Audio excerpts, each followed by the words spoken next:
As you begin to consider your research topic, you may already know what research question you would like to answer, or you may have a broad area of interest that you would like to investigate further.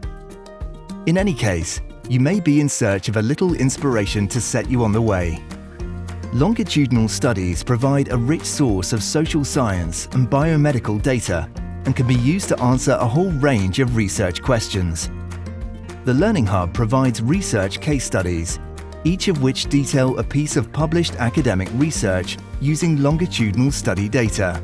The case studies currently available on the Learning Hub cover topic areas including social media and well-being, ethnic differences in unemployment, the rise of the obesity epidemic, and childhood bullying.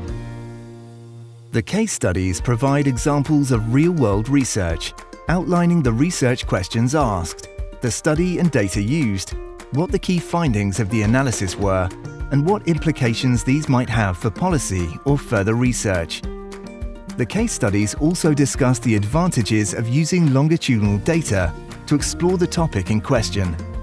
Closer aims to regularly add new research case studies to the Learning Hub to provide an even broader range of examples to demonstrate how longitudinal research has been applied in real-world settings.